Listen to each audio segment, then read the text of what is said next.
Okay, so I want to go through this as quickly as I can. There's quite a bit of material here, but we'll get through it. Okay, so first of all, this is chapter 17, so we're going to talk about ventilation, which is what we call breathing. So that's the mechanical act of breathing, that's ventilation.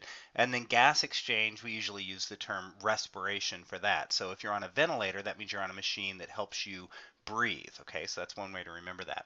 Um, so we're going to go the respiratory system, kind of get some of the anatomy out of the way, and then we'll talk a little bit about exchange of gases. We're going to talk more about that in chapter 18, and then ventilation, and then this concept of surfactant and compliance, which are terms that you need to know for some of the questions that you're going to have. Okay, so like I said, ventilation is the mechanical act of breathing, so breathing in and out. That's ventilation. I know we're used to calling it respiration, but that's not the correct term. Okay, so the correct term is ventilation for the actual mechanical act of breathing. External respiration, so there are two different types of respiration. I'm gonna give another example of this later on. External respiration, when you think of external, you think of where is the air coming from that is passing. Okay, so we're talking about, when we talk about respiration, we're talking about an exchange of gases. So that means that, here's your blood vessel, and then here are your cells or whatever, exchange of gases between there. Okay, so if we think of the lung, so if I draw a lung here, and we have vessels, capillaries that are going through here. So when we breathe in that air, oxygen, will move into that capillary. Okay, so that's respiration. That's the exchange of gases. And at the same time, carbon dioxide will move out of this capillary and go back outside. Okay, so if we say outside or external,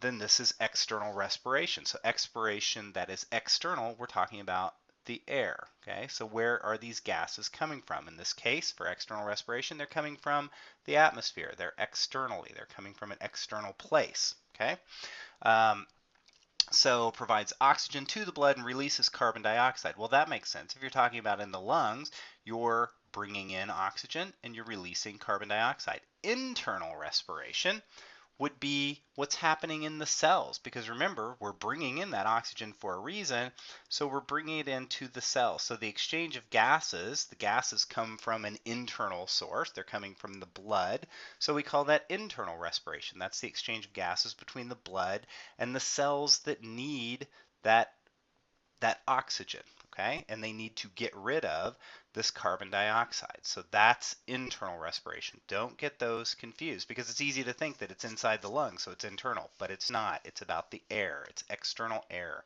that we're breathing, okay? So some more anatomy, or some anatomy. Air moves in through the larynx, which is the throat area, down through the trachea, and then it splits into bronchi. Okay, and these bronchi have many, many orders of division, and they just split and split and split, okay, until they end up down here at the alveoli. Now, the important things to remember here is that, first of all, you do have these anatomical features, the trachea and the bronchi, but there is no air exchange that takes place in there. We call that respiratory dead space. Okay? Because there is no air exchange that's taking place. That's just a conducting system. That's just conducting the air in and out, okay? Or in and out. Then actual respiration, again with the external respiration, is what happens in the alveoli, okay? The alveoli are these little grape-looking clusters that's where air is actually exchanged. So that means that you have air that's moving across and going into the extracellular fluid and then ultimately into a capillary, or it's going the other way. Okay, so that's where air exchanges or gas exchange is actually taking place. Now what I have here is this is lining the entire respiratory system. Okay, so you have these little cells here that are lining all the way down through the bronchi, and they have these cilia. Okay, remember cilia? And these cilia are beating. Okay, so cilia actively beat. They're not like villi or something like that that are just there for surface area. These guys are actually beating, and they're actually pushing stuff up, back out of your respiratory system. Okay, so that means that it's covered with mucus. So there's mucus lining this area here. And then these little particles, you can see they tried to draw some particles in this little graph. And these little particles get trapped in the mucus. And then these cilia just keep pushing it up and up and up and out. Okay, and then we cough and we release it. Okay, so external respiration, kind of a review here. External respiration is happening here. Okay, so this is supposed to be an alveolus there, and so we're exchanging with the outside air. And then internal respiration, so this is the heart beating up to the lungs. This is your pulmonary circulation. Then you have your systemic circulation down here. This is bringing the oxygen down to the cells, and then the cells will release their carbon dioxide. So make a note of that. The carbon dioxide and the oxygen are moving in different directions. It depends on whether you're talking about internal or external. In the case of external, carbon dioxide is flowing out of the blood and oxygen is flowing into the blood. In the case of internal, oxygen is flowing out. We'll redraw this. Oxygen is flowing out of the blood and carbon dioxide is flowing into the blood. It all makes sense because we're trying to get rid of that. Now, there's one other thing I want to point out that is very important because there's a question on it, and that is, what exactly is air? And you may have come across this in different classes or just by paying attention, but most of the air that we breathe is actually nitrogen. 78%, more than 3/4 of the air that we breathe is actually nitrogen, but it's not very soluble. It does sometimes get trapped in the blood. Scuba divers have this problem, but it doesn't really serve any purposes. So we don't have a system to really carry nitrogen. So most of the nitrogen that comes in just simply goes right back out. Okay, and a very small amount is absorbed, and your body can deal with that, and that's fine. Now, the things that we actually want, or the gas that we actually want, is oxygen, and that's about 21%. Okay, so a fifth of the air that we breathe is actually the oxygen, and that's what we need to get. And we'll talk about this later, but it's actually also not very soluble, and that's why it needs to be carried on hemoglobin. Carbon dioxide is a bit more soluble, but that's a waste product. And if you look at the air, this sometimes surprises people, less than 1% of the air that we breathe is carbon dioxide. Now think about, the plants. We talk about, global warming and the increase in carbon dioxide. Well, the plants are loving it. The trouble is, they're going to grow great after, we pollute our air with carbon dioxide. Okay, I'm not trying to be political about global warming, but carbon dioxide levels are increasing, but they're still very, very, very, very low, but it's pretty significant.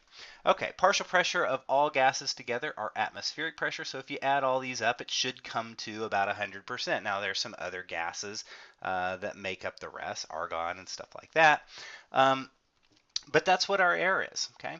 So, and gases, like everything else, we usually talk about diffusion as going from a high concentration to a low concentration. Well, gases go from a high pressure to a lower pressure, okay? And so that's what we talk about. And we're going to start talking about partial pressure. And the reason we say partial pressure is because we have to break it down and we have to say, okay, the part that's oxygen or the part that's carbon dioxide. So we say partial pressures. But if you have more oxygen, then you're, like in the air that we breathe, you're going to have more oxygen in the air than in your capillaries, so the oxygen is going to move down its pressure gradient, kind of the same as concentration gradient. It moves down its pressure gradient and in, and same with carbon dioxide, it moves back out. Okay.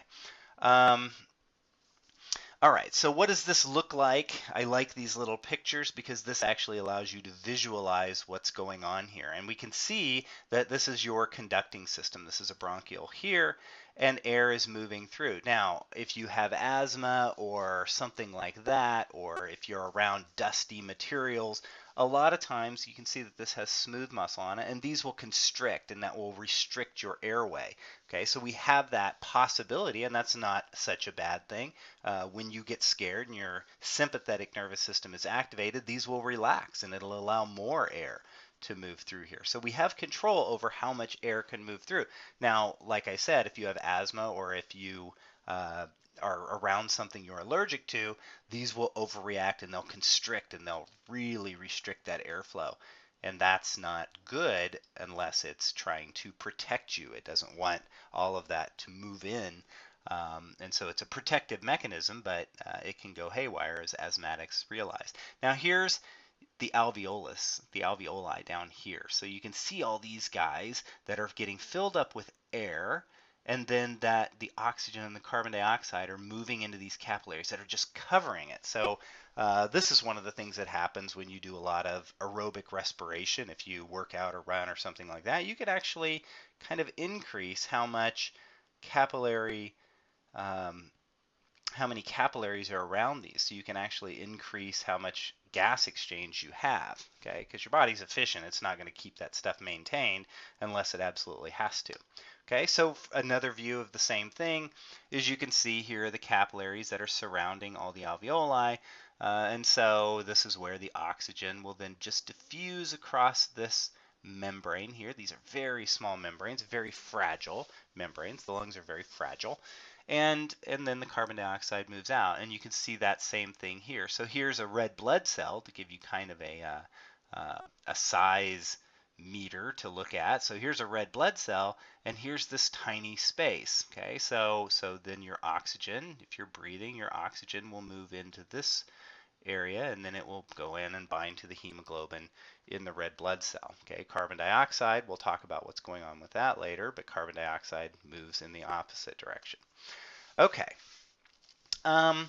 so let's talk about a little bit how we breathe. We have this thing, we have this thing called the pleural membrane. Okay, so we have a pleural membrane that just kind of sits around your lungs, and it's a double-walled membrane. So the way we think of it is, if this is the alveolus here, then we think of the pleural membrane as being like a balloon that just kind of wraps around it. Okay, so during ventilation or breathing, if we inhale, what happens is we have this little muscle here, this thin muscle, that when it contracts, it pulls down. Okay? So this is very important. You're going to have to know this. When we inhale, inspiration, it pulls down, and it pulls on this pleural lining, and it causes negative pressure, so the lungs will expand. Okay? So hopefully this makes sense. When we increase that volume, the lungs have to expand in to fill that extra volume that happened. And when that happens, air will then move in. So it creates negative pressure inside and air moves in. Okay, this is what happens when we exhale. The lungs are elastic. So that means that as we pull down on them, they stretch, but then when the diaphragm relaxes, it's a muscle. It can't contract in two different directions. It gets one direction that it can contract. In this case, it flattens and pulls for inspiration. Okay? Expiration, it just relaxes, and the lungs are elastic, and so they try to remove, or they try to move back to their original shape. Okay? So they get smaller. And in that case, when they get smaller, there's less room for air, so the air moves out. Now we can control that with our intercostal muscles. We can compress our chest and force air out. But as far as the diaphragm is concerned, it only contracts during inspiration. And yes, there are questions about that because that's kind of an important part. So expiration happens from relaxation of the diaphragm and because that lung tissue is elastic. Okay, so what happens because we have this pleural membrane around here, and the lung, the reality is that the lung is constantly kind of trying to pull in. So if we have the lung here, and that's the pleural, the membrane around it, the lung itself that sits inside this pleural membrane is constantly trying to pull in. Okay? Which means that there's always kind of a negative pressure here. So in the case of something called a pneumothorax, so this shows somebody being stabbed by a knife, and it breaks that pleural lining, guess what the lung does? all of a sudden it's free. There's nothing preventing it from just collapsing. Air will be sucked in and that lung will collapse. And that's what we see here. The lung has collapsed because there's no longer this negative pressure. The pressure in the atmospheric pressure and the pressure inside this pleural lining or between this pleural membrane is all of a sudden the same. And so the lung just deflates. It simply deflates and air moves in. Okay? All right. So let's talk about actual ventilation now. Okay, so we're going to talk about breathing, and this is something that's very, very important. There are lots of questions on the exam about this, but there's something called a spirometer where we can measure our breathing. And this is showing a picture of an old-fashioned spirometer. This is the way they looked when they originally had this, and it shows this water in here. So as you breathe out, you increase the amount of air in here, and it will push down or it will push up depending on whether you're inhaling or exhaling. So the air pushes in, and then as the air pushes in, it'll push this down. Okay, and so you put a little pin on this, and you have this little thing going in a circle around here, and you get breathing just by this pin moving up and down with your breathing. You don't have to know how this works, but that's originally how it was done. What you need to know are how these graphs look. So as you inhale, you take a breath in, this will go up. As you take a breath out, this will go down. This is going to confuse you. You're going to say, wait, what's up and what's down? Inspiration is when it moves up. Okay, so an upward direction, that's inspiration. A downward direction is expiration. Okay, so we have lots of things to look at when we talk about inspiration and expiration. This is a graph of everything you can do. Okay, so if we focus first on this area, I'm going to change colors here. If we focus first on this area, we can see that this is you breathing normally, as you probably are right now until you started thinking about it. So this is you breathing normally, and we call this the tidal volume. Okay, so tidal volume, these are terms you have to know. Tidal volume is just normal at-rest breathing. That's what we call that. Okay, so you're breathing in and out and in and out. And then at the bottom of that, after you breathe out normally, if you blow out all the air you can, that is a reserve. So we can either inhale or exhale, right? I mean, when we're breathing normally, we can either take a deep breath in or we can push air out, and so we call that a reserve. Okay, so that's important. If you have to breathe heavier or blow out birthday candles or something like that, it's nice to have that reserve. Okay, so we call that the expiratory reserve volume. So that's from the bottom of tidal volume as much as you can blow out. That's your expiratory reserve volume. And then we go back to our tidal volume, and then we decide, okay, we're going to blow all the air out we can. So at the top of this, so we're going to breathe in all the air we can. I'm sorry.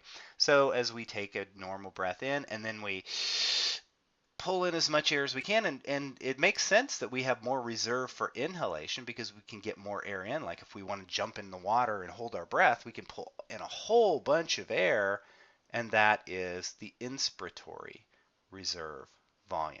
Okay, so those are really the three things. We have tidal volume, normal breathing, and then we have inspiratory reserve volume and expiratory reserve volume. Okay, but we can do some stuff with that.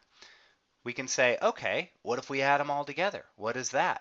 Well, think about it. If we add all of these together, that's all the air you can control for life.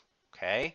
And the reason I said for life, if it didn't sound like it fit, because that is called vital capacity. This is what you have control over right here, and that is your vital capacity. And it's all three of these: inspiratory reserve, tidal volume, and expiratory reserve, all added together.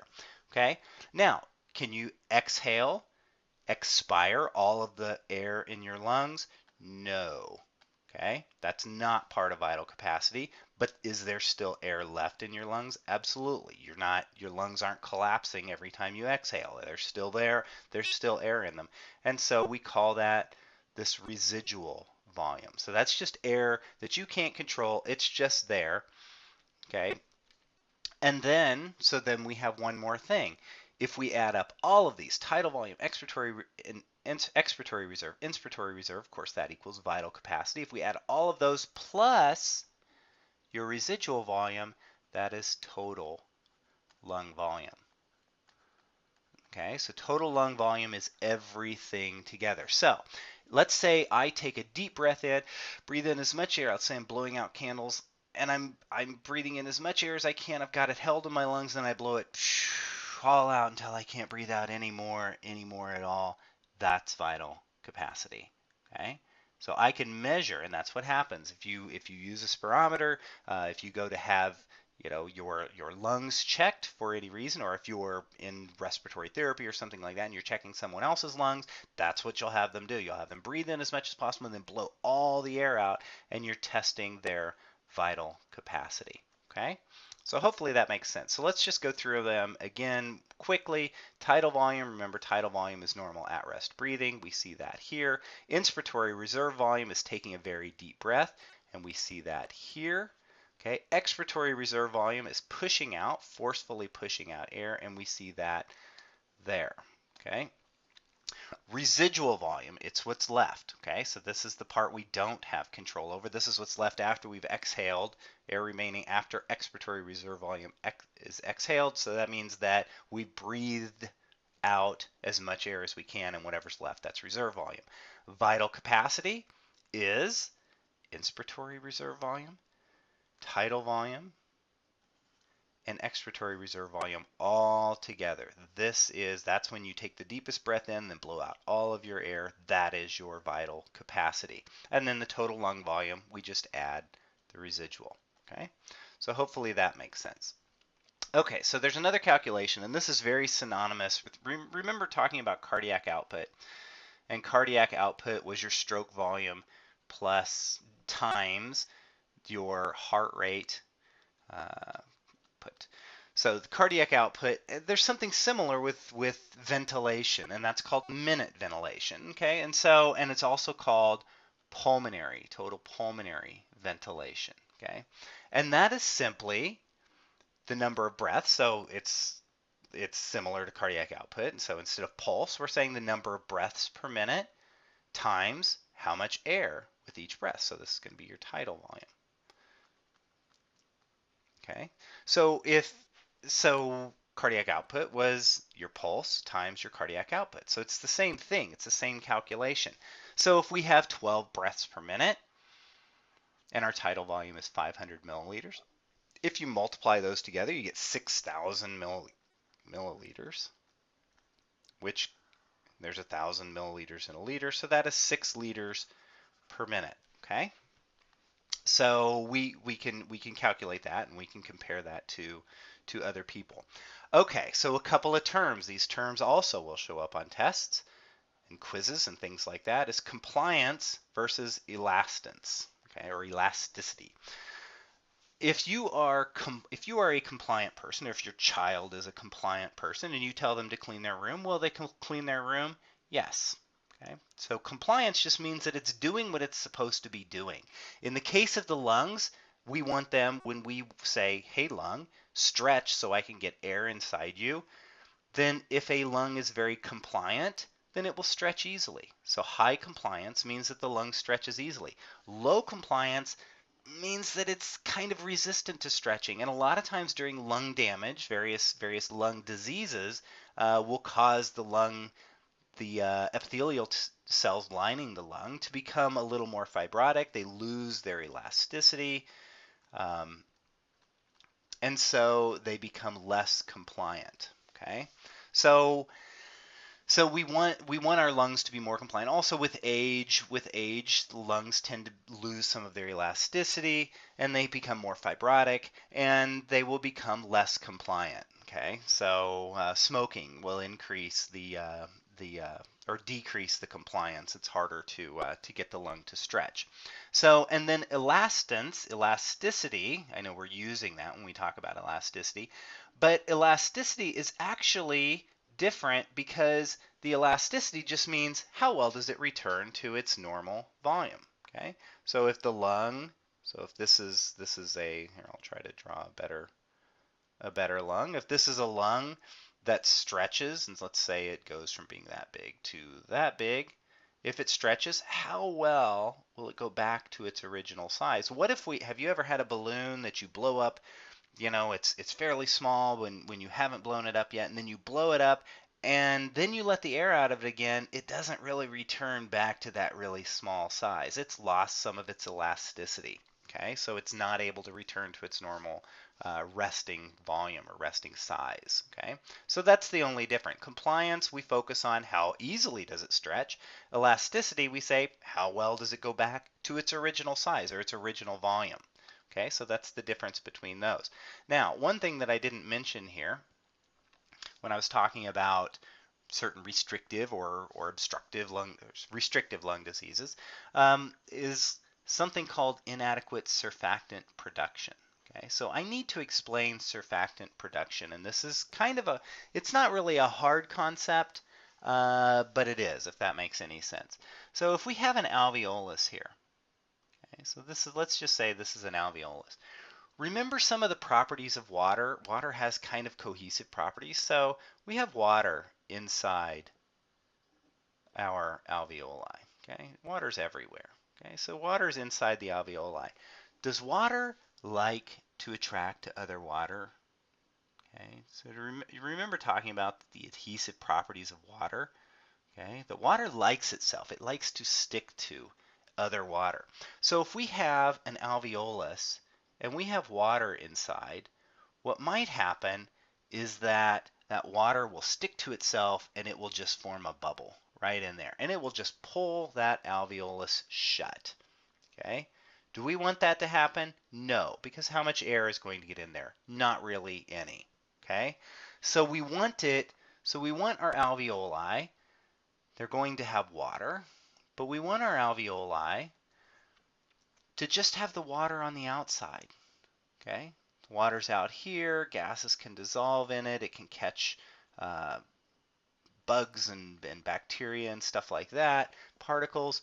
And so what happens to keep it from doing this and pulling in to just simply fill the alveolus, there's a layer of, I'm going to use red because it's a little easier to see against the blue, there's a layer of surfactant.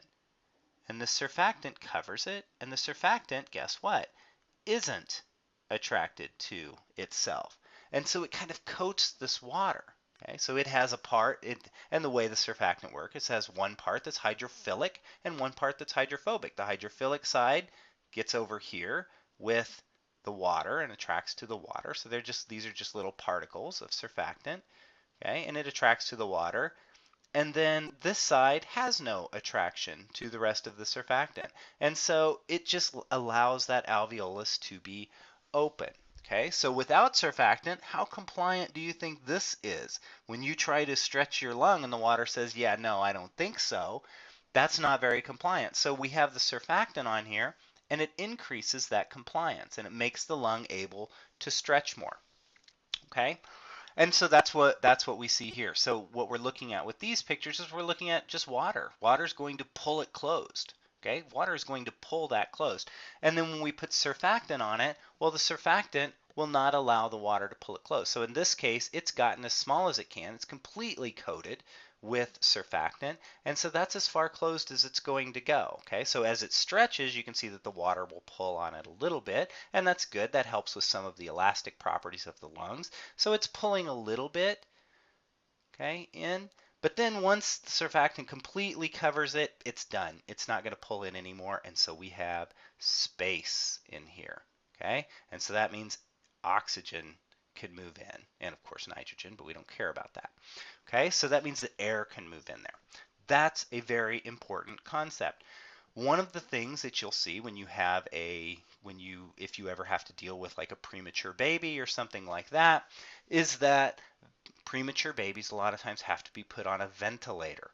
Why? Because they're not making surfactant yet. Their lungs are doing this. Their lungs are simply filled up with fluid. Sure, why not? If you're sitting inside the uterus and you have all that amniotic fluid around you anyway, there's no reason to have surfactant. So it isn't until late in term that the baby will start to produce surfactant. and then it can come out. But if it comes out too early and there is no surfactant, the lungs are doing this. So you have to force the air in. That's also why you have the baby cry. So when a baby is crying right after it comes out, that's a good sign because it's pulling in the air, and then you have this situation. So since babies don't make surfactant until later in the pregnancy, around the 8th month or something like that, then if it's premature, you have to force air in, and they'll also give a mist. They'll also give an artificial surfactant, okay, to a newborn, to a premature newborn. They'll give an artificial mist or nebulizer with surfactant in it, and that will help. That will help keep those alveoli open. And so it's not that scary. That's just, it looks scary to see a baby on a ventilator or something like that. But really, it's just because that baby hasn't finished developing yet. Okay, and so the baby will be fine, hopefully. It just has to start making its own surfactant. Okay, so kind of a review here. So surfactant will make the lungs more compliant. Okay, it's more concentrated in smaller alveoli. Okay, well that makes sense because that's, there's a lot of gas exchange that takes place here. And then we just talked about newborn respiratory distress syndrome, and that's because they don't make enough surfactant. Okay, so they don't have enough surfactant, so their alveoli the water inside them tends to pull the alveoli closed. Okay, and that happens in premature babies. Okay, so there's one more thing, and this is gonna dovetail nicely with the next section we talk about, is that the next section we're going to talk more about gases and molecular and complicated stuff, is that when we breathe, of course, we're breathing in oxygen and we're breathing out carbon dioxide. Okay, so logically, and we'll get into this a little more, logically, if we breathe faster, we're going to have more oxygen coming into our alveoli. Okay, so usually the capillary that's coming through here has low oxygen. So that means that the oxygen is moving in. Okay, so the oxygen will diffuse. We don't use the word diffuse. It's actually from a higher pressure to a lower pressure, but essentially it's diffusion. And so the oxygen will move in because the oxygen in the blood is a little bit lower. Okay, so the oxygen is moving in. However, it also has high carbon dioxide, relatively high. Remember, carbon dioxide isn't that high in general, and even in the air. So that means that the high carbon dioxide will cause the carbon dioxide to move, out. Okay, this is external respiration I'm talking about. So the carbon dioxide moves out. So logically, if we breathe faster, which all hyperventilation means is to breathe faster. Now, we usually think about someone having an anxiety attack and they're hyperventilating. Well, they are hyperventilating. They're breathing faster. Okay, you can artificially breathe faster. You can decide right now that you want to hyperventilate, and all that will happen is that your oxygen levels will rise and your carbon dioxide levels, this is in your blood, will go down. Okay, because this process here will take place more quickly. You'll have more oxygen moving in because it doesn't know what's going on. It's just moving down a concentration gradient. Okay, so the oxygen will move in and the more carbon dioxide will move out. So then the faster you breathe, or your ventilation rate, the faster it is, from the perspective of the blood, you have more oxygen. So your oxygen levels will increase and your carbon dioxide levels will decrease. Okay, so that's something to remember later. I will mention it again, but it's a very, very, very important concept. Hyperventilating causes carbon dioxide levels in your blood to decrease, and it makes sense because they're leaving right here in this alveolus. You're just doing this process faster.